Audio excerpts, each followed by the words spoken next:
From here on, we'll refer to chords in each key numerically as well. They will follow the same order as each interval.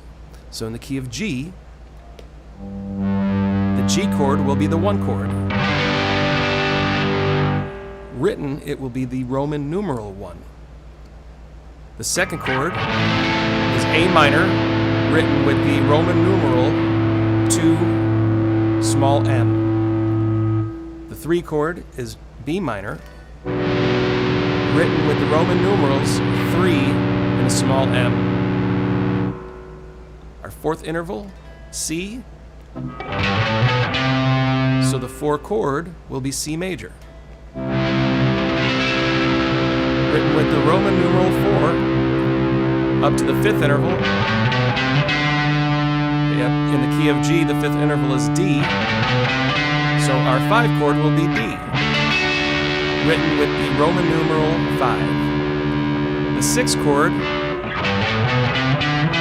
is an E minor,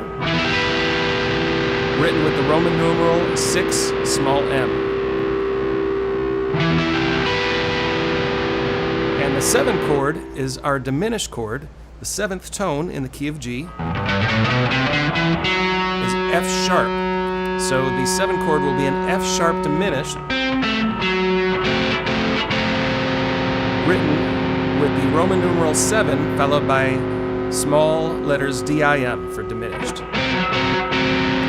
This is a uncommon chord, so the fingering is the 2nd string 1st fret with the index, 3rd string is 2nd fret with the middle, and the 4th string is the 4th fret with the pinky.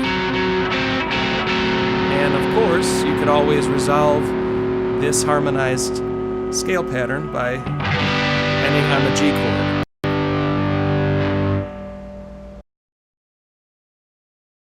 As a general rule, when using the major scale, the 1, 4, and 5 chords will always be major. The 2, 3, and 6 chords will always be minor. And the 7 chord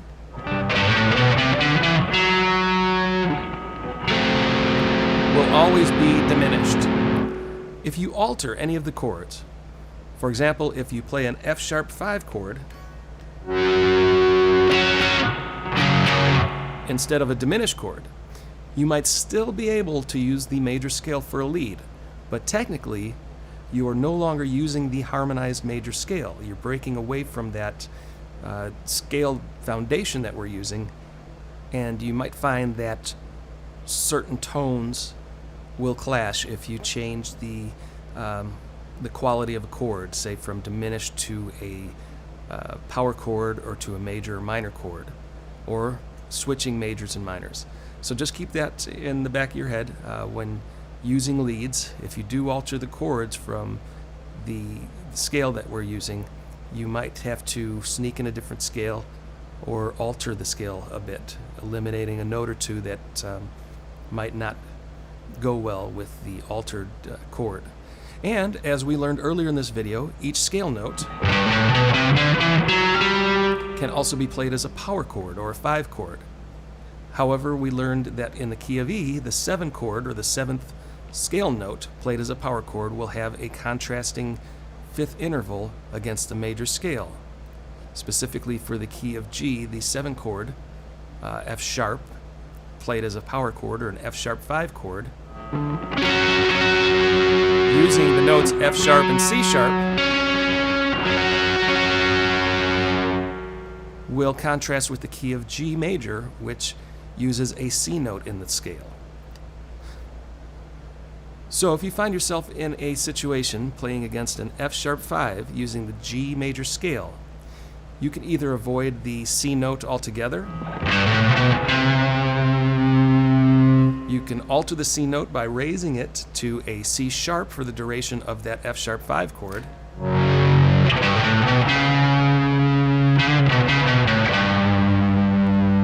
or you could change the chord to be a flat 5. In other words, you're playing F sharp and C together.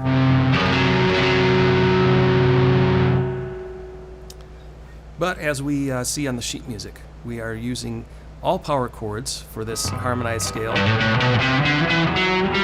So we'll have a G5, and actually, I correct myself, we're now using numerical references, so the G would be 1. So we have a 1-5, 2-5, 3-5, 4-5, 5-5, 6-5, 7-5. And you could always finish that or resolve it by ending on the G.